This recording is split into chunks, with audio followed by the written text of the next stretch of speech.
Después de 18 años juntos y con 2 hijos en común, descubrí la infidelidad más dolorosa y cruel de mi vida. Nunca pensé que estaría escribiendo esto, y mucho menos en un espacio público. Siempre creí que mi matrimonio era una de esas historias que superan las estadísticas, que después de tantos años y tantas pruebas, nada podría romperlo. Estuvimos juntos 18 años. 18 años que, para mí, eran una vida entera. 2 hijos que amo más que a nada, una casa que construimos con sacrificio, rutinas que parecían sólidas y un amor que yo juraba era mutuo. Todo empezó a resquebrajarse de una forma que en su momento no quise ver. Ella comenzó a entrenar en un gimnasio nuevo. Me lo contó con esa ilusión de quien quiere hacer algo bueno para su salud, para su cuerpo, y yo lo vi como algo positivo. No soy de esos hombres que sienten celos por todo. Le di su espacio, la animé, incluso la motivé a seguir cuando al principio se quejaba de que las rutinas eran duras. Lo que no sabía era que en ese mismo lugar, casi desde el principio, había alguien que empezaría a meterse, poco a poco, en nuestro matrimonio. Su instructor. Un tipo en forma, carismático, de esos que saben exactamente qué decir para ganarse la confianza de las mujeres. Y sí, sé que es un cliché, pero así fue. No fue que un día ella llegara y me dijera que estaba interesada en él. No. Todo empezó con pequeños cambios que ahora, mirando atrás, tienen todo el sentido. El teléfono siempre boca abajo. Mensajes a horas raras porque una amiga le estaba contando algo importante. Risas cortas mientras miraba la pantalla y luego, cuando me daba cuenta, esa expresión neutral como si nada pasara. Yo, como un idiota, al principio lo atribuí al estrés, a la rutina, a que quizá necesitábamos reconectar. Así que empecé a esforzarme más, le preparaba cenas, la invitaba a salir, buscaba tiempo para estar juntos a pesar del trabajo y de los niños. Pero cada intento parecía chocar contra una pared invisible. Ella estaba físicamente, pero mentalmente, no estaba ahí. Poco después empezaron las excusas para llegar más tarde a casa. Entrenamiento extra, clase especial, el instructor quiere ayudarme con una rutina personalizada. Yo quería confiar, pero algo dentro de mí ya me estaba gritando que algo andaba mal. Y aquí viene la parte que más me duele reconocer, desde casi el inicio, yo lo supe. No tenía pruebas concretas, pero lo sentía en el estómago, en los silencios incómodos, en la forma en que su mirada ya no buscaba la mía con esa calidez de antes. Cuando intenté hablarlo, la conversación siempre terminaba igual, yo planteando mi sospecha y ella girando todo para que pareciera que yo estaba paranoico. Me decía frases como: tú siempre buscando problemas donde no los hay. No puedes controlarme, no soy tu propiedad. Estás celoso porque él sí me motiva a hacer cosas. Y así, poco a poco, logró que yo empezara a dudar de mí mismo. A preguntarme si de verdad estaba exagerando, si mi cabeza estaba inventando historias. Eso es lo más cruel de todo, no solo me estaba engañando, sino que me hacía sentir como un loco por sospecharlo. La verdad salió a la luz 2 años después de que todo comenzara. Y no fue porque ella me lo confesara. Fue porque encontré pruebas. No buscándolas activamente, sino por un descuido suyo. Un mensaje que llegó a su teléfono mientras ella estaba en la ducha. Lo vi sin querer, pero una vez que lo leí, no pude detenerme. Había decenas de conversaciones, fotos, planes, mensajes de amor, bromas privadas. Todo lo que yo había querido creer que era mío, estaba ahí, compartido con él. Recuerdo que sentí un frío recorrerme todo el cuerpo. No fue rabia inmediata, fue más como si algo dentro de mí se hubiera roto en silencio. Una grieta profunda que sabía que no iba a cerrarse nunca. Ese mismo día, cuando ella salió del baño, no grité. No lloré. Solo le dije que sabía todo. Ella negó, mintió, y cuando le mostré las pruebas, en lugar de disculparse, intentó justificarlo. Me dijo que yo la había descuidado, que necesitaba sentir esa chispa que había perdido, que él la escuchaba y la hacía sentir viva. Yo solo podía mirarla pensando, ¿y nuestros hijos, y todo lo que hemos construido? La confronté públicamente días después. Sí, quizá no fue la mejor decisión, pero en ese momento sentía que era lo único que me quedaba, mi verdad. Nos separamos. Pensé que ahí se acabaría todo. Pero no. El trauma me hizo cometer lo que ahora considero uno de mis mayores errores, la dejé volver a casa. Y así pasaron 3 años más, 3 años de una convivencia tensa, de sonrisas que intentaban tapar heridas abiertas, de momentos que parecían normales y otros en los que el pasado se colaba como una sombra constante.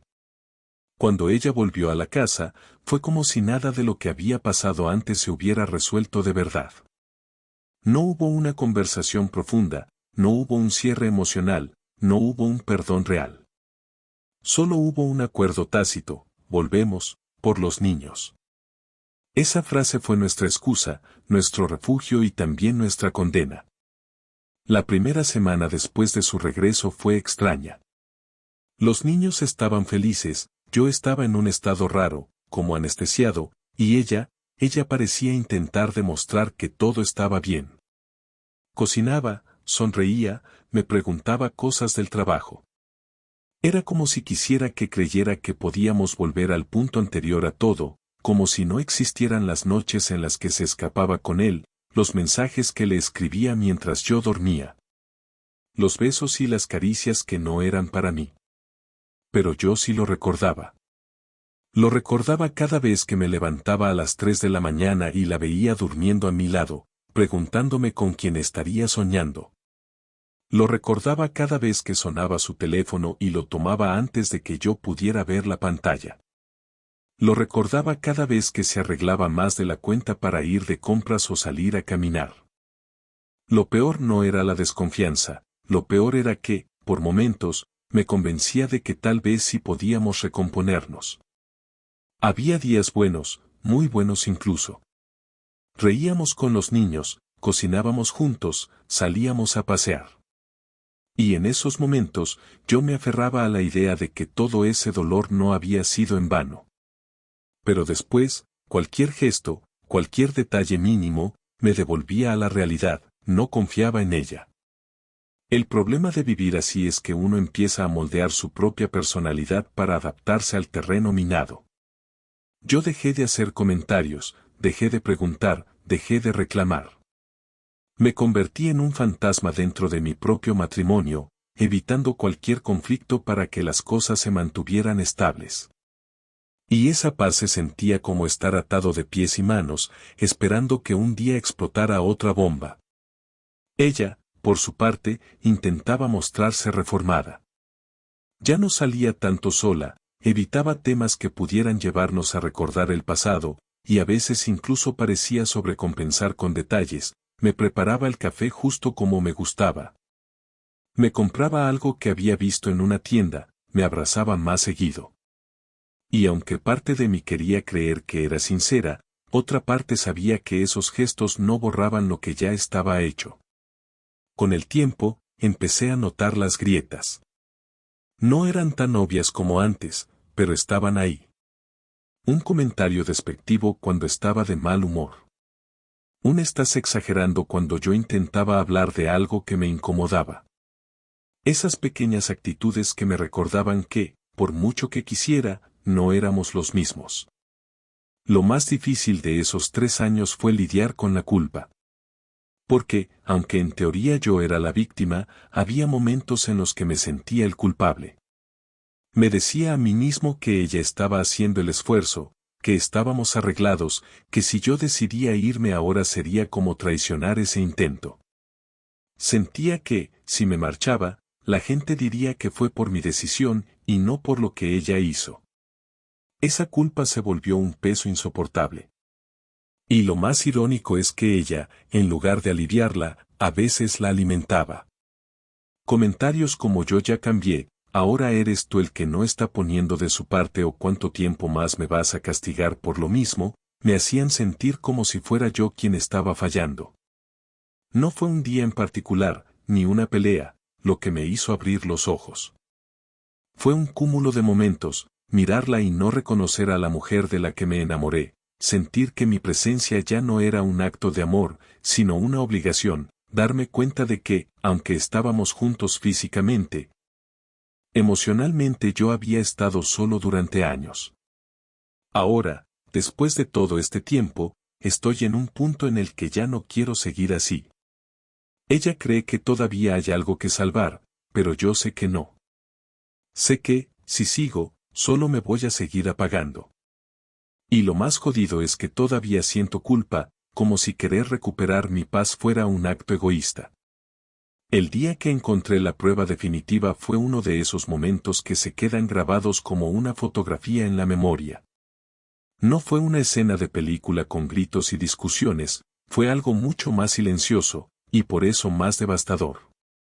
Estaba buscando un archivo en la computadora de la casa cuando, sin querer, abrí una carpeta que no conocía. Dentro había fotos, mensajes y capturas de pantalla. No eran simples conversaciones amistosas, eran mensajes explícitos, íntimos, llenos de palabras que nunca me había dicho a mí en 18 años. Recuerdo que me quedé paralizado, como si el aire se hubiera vuelto denso. Leí 1, 2, 10 mensajes, y en cada uno de ellos sentía que una parte de mí se desprendía y se rompía. Lo más perturbador no fue leer que se amaban, sino ver la complicidad, las bromas internas, las referencias a momentos compartidos, todo un mundo paralelo en el que yo nunca existí. Durante meses yo había sospechado.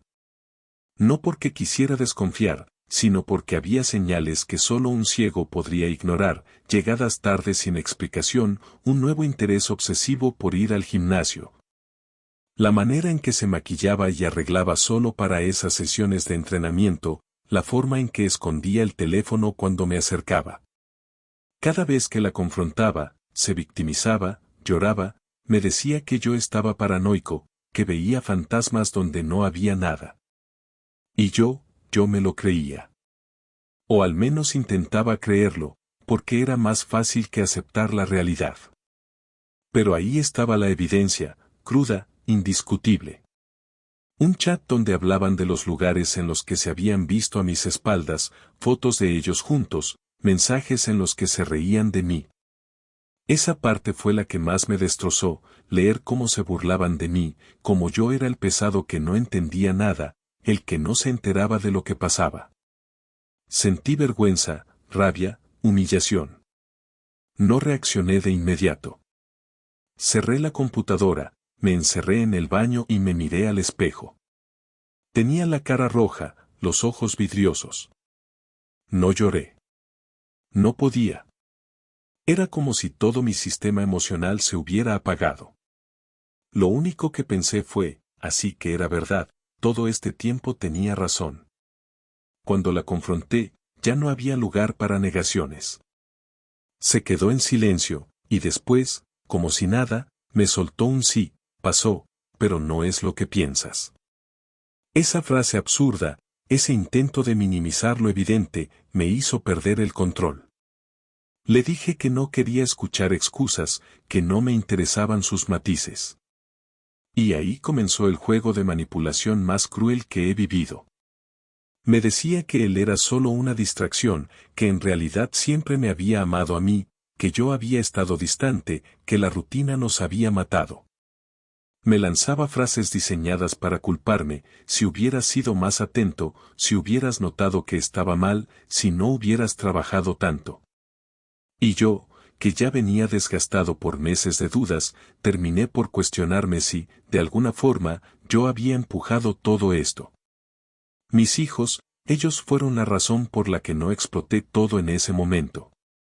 Eran pequeños, y para ellos su madre era perfecta. No quería destruir esa imagen de golpe. Así que hice algo que hoy todavía me carcome por dentro, me tragué la rabia, el dolor y la humillación, y me senté a la mesa como si nada hubiera pasado. Pero vivir así, Compartiendo techo con alguien que sabes que te traicionó, es como dormir con un enemigo. No importa cuántas veces intentara convencerme de que lo hacía por los niños, la verdad es que cada día en esa casa era una tortura silenciosa.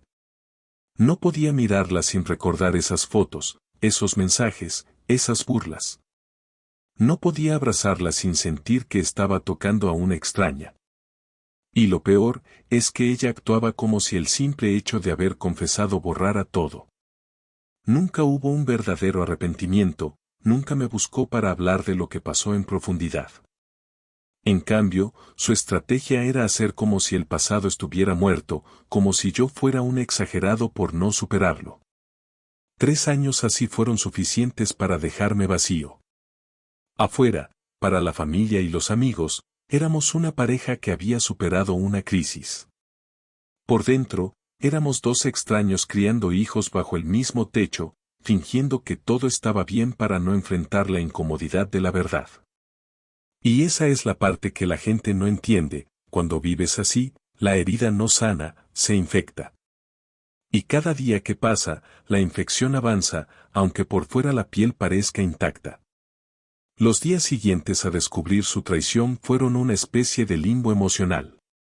Por fuera, seguía cumpliendo con mis obligaciones, iba al trabajo, llevaba a los niños al colegio, hacía la compra, todo lo que un padre y un hombre responsable debe hacer.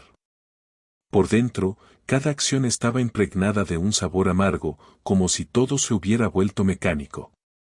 El problema de vivir con alguien que te traicionó y que intenta actuar como si nada hubiera pasado es que la mentira se convierte en la nueva normalidad. La rutina se vuelve una prisión, y cada gesto cotidiano es un recordatorio de lo que perdiste. Preparar el café por la mañana y verla allí, peinándose en la cocina, ya no era un momento de pareja, era un escenario donde yo era el actor secundario de una obra que ella había decidido reescribir a su gusto. Ella, con su habilidad para manipular, había adoptado un papel que parecía diseñado para convencer a cualquiera de que estaba arrepentida. Se mostraba más atenta, me enviaba mensajes durante el día, hacía cenas especiales, pero para mí todo eso era un acto, un disfraz que cubría una verdad que yo ya conocía demasiado bien. Y lo peor de todo es que a veces me encontraba sonriendo, dejándome llevar, olvidando por unos minutos lo que había pasado, y luego, como una bofetada, me venía a la mente la imagen de ella con él, riéndose de mí. Y todo se derrumbaba otra vez. En esos momentos, el resentimiento se acumulaba como una nube de tormenta sobre mi cabeza. No era un enojo explosivo, era algo peor, un enojo silencioso, constante, que se colaba en todo. Llegué a un punto en el que prefería quedarme más tiempo en el trabajo o inventar excusas para no estar en casa. Y aún así, seguía allí, atrapado por esa frase que repetía como un mantra: lo hago por los niños.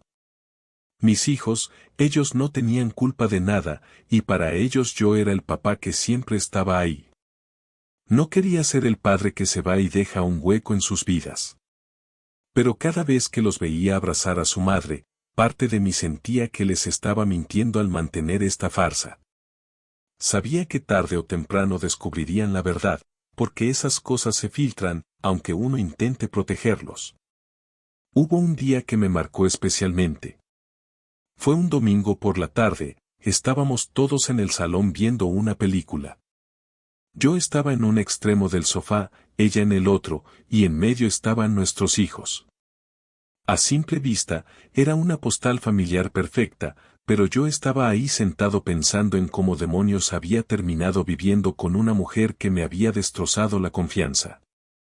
Me di cuenta de que, aunque ella estaba físicamente a un par de metros, emocionalmente estaba a kilómetros de distancia. Esa noche, después de que todos se durmieran, me quedé solo en el comedor con una copa en la mano. No soy de beber mucho, pero esa vez lo necesitaba. Me miré en el reflejo de la ventana y pensé: si me quedo aquí, me voy a apagar por dentro. Voy a convertirme en un hombre amargado, vacío, y eso, tarde o temprano, va a destruir no solo mi vida, sino también la de mis hijos. A partir de ese momento, la idea de separarme dejó de ser una amenaza abstracta y se convirtió en una posibilidad real. No tomé la decisión de inmediato, pero algo cambió en mí. Empecé a evaluar mis días, a observar cómo me sentía cuando estaba cerca de ella, y lo confirmé, no había amor, no había confianza, solo una convivencia fría sostenida por la costumbre y el miedo. El dilema que me consumía era que, después de 3 años desde la traición, todo el mundo a nuestro alrededor nos veía como una pareja que había superado la tormenta. Amigos y familiares nos felicitaban por haber aguantado y haber salvado el matrimonio. Esa narrativa me asfixiaba, porque yo sabía que no habíamos salvado nada, simplemente había aprendido a vivir con una herida abierta. A veces, en esas charlas con amigos, me daban ganas de decirlo todo, de soltar la verdad y ver sus caras. Pero me mordía la lengua.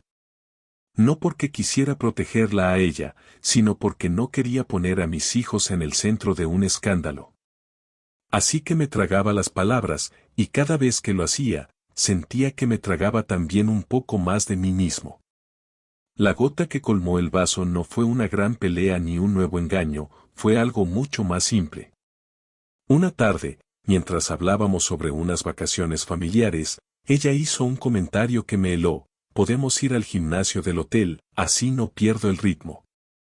No mencionó su nombre, no aludió a nada explícito, pero solo escuchar la palabra gimnasio me devolvió de golpe a la pesadilla de hace 3 años.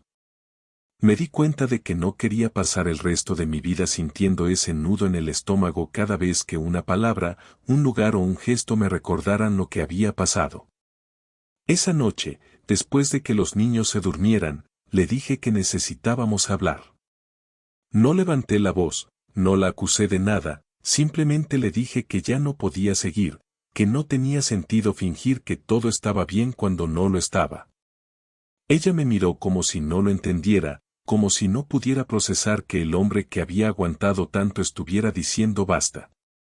Y ahí estoy ahora, en este punto medio entre el alivio y el miedo, sabiendo que lo que viene no será fácil, pero también sintiendo que, por primera vez en mucho tiempo, estoy tomando una decisión por mí y no solo por los niños. Cuando dije tenemos que hablar, algo en el ambiente cambió. No sé si fue mi tono o la forma en que la miré, pero ella se quedó quieta, con esa tensión que aparece cuando uno sabe que se viene algo importante. Nos sentamos en la mesa del comedor, y yo, por primera vez en mucho tiempo, sentí que las palabras me salían sin tener que forzarlas. Le dije que llevaba 3 años intentando convencerse a sí mismo de que lo ocurrido podía quedar atrás, que podía seguir adelante como si nada. Que había intentado aferrarme a la idea de que quedarse juntos era lo mejor para nuestros hijos. Que había buscado razones, excusas y justificaciones para no dar el paso, pero que todo eso ya no tenía sentido. Ella me miraba en silencio, con las manos entrelazadas sobre la mesa. No lloraba. No decía nada. Creo que estaba esperando que, como tantas otras veces, mis palabras fueran solo un desahogo, algo que se diluiría en un abrazo forzado o en una noche de silencio. Pero esta vez no. Le recordé que su infidelidad no había sido un error aislado, no fue un desliz ni una noche de debilidad. Fue una decisión repetida, sostenida en el tiempo durante 2 años. Un engaño que implicó mentiras diarias, excusas elaboradas y, lo peor, hacerme sentir un paranoico cada vez que sospechaba. Ella intentó hablar, pero la interrumpí. No quería que este momento se convirtiera en otra discusión donde ella desviara la atención, donde usara esa habilidad suya para voltear las cosas y hacerme sentir culpable. Le dije que no había odio en mis palabras, pero sí una verdad que no podía seguir escondiendo: ya no la amaba. Hubo un silencio pesado. Después, ella suspiró y me dijo algo que, aunque no me sorprendió, me golpeó fuerte. Yo pensé que esto ya lo habíamos superado. Ese lo habíamos superado me dejó claro que vivíamos en realidades distintas. Para ella, el simple hecho de seguir bajo el mismo techo, compartir rutinas y no pelear a gritos era suficiente para decir que habíamos superado todo. Para mí, en cambio, la herida seguía abierta, sangrando en silencio cada día. Le dije que necesitaba rehacer mi vida, y que no podía hacerlo mientras estuviera atrapado en este matrimonio. Que no quería que nuestros hijos crecieran viendo a dos personas que solo convivían por costumbre. Que prefería 1000 veces que nos vieran separados, pero en paz, a que nos vieran juntos y sintieran esa tensión invisible que llenaba la casa. Ella no lloró. Se limitó a asentir y decir que, si esa era mi decisión, la respetaría. Esa frialdad me partió algo por dentro, porque pensé que, aunque fuera por orgullo, mostraría algo de emoción, pero no, y esa falta de reacción, en cierto modo, me confirmó que lo nuestro ya estaba muerto desde hace mucho. La conversación con mis hijos. Esa fue la parte más dura. Me esperé unos días para hablar con ellos, para procesar yo mismo lo que iba a decirles. No quería que me vieran desbordado, aunque por dentro me estaba rompiendo. Una tarde, cuando volví del trabajo, los reuní en el salón. Les dije que mamá y papá habían decidido vivir en casas separadas, que no era porque ellos hubieran hecho algo mal, que los dos los amábamos y siempre estaríamos ahí para ellos. Les expliqué que a veces los adultos dejan de ser pareja, pero siguen siendo familia, y que eso nunca cambiaría. Mi hijo mayor, que ya estaba entrando en la adolescencia, me miró con una mezcla de tristeza y rabia.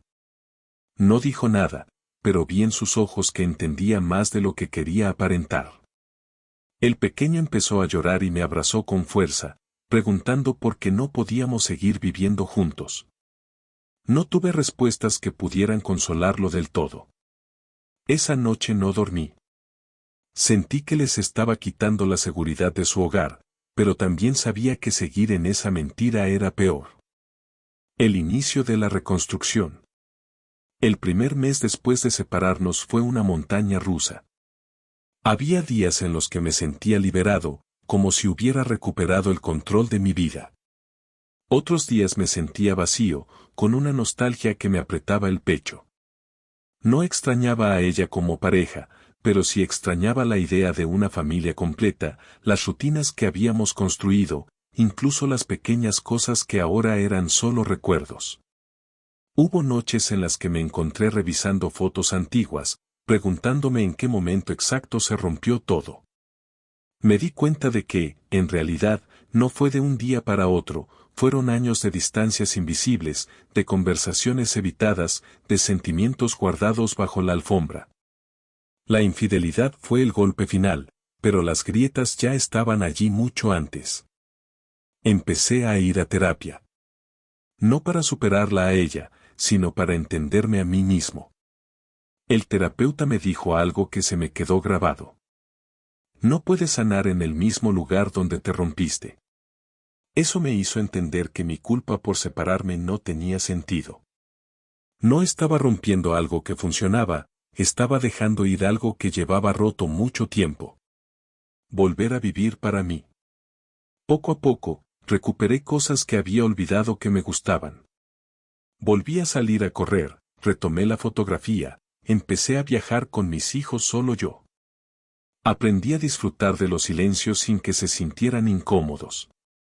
Redescubrí lo que era volver a casa y sentir paz, no tensión. No voy a mentir, todavía hay días en los que la rabia vuelve, en los que me pregunto por qué no fui más firme cuando descubrí su traición. Pero luego recuerdo que cada paso que di, incluso los titubeantes, me trajeron hasta aquí. Y hoy, aunque mi vida no es perfecta, es mía.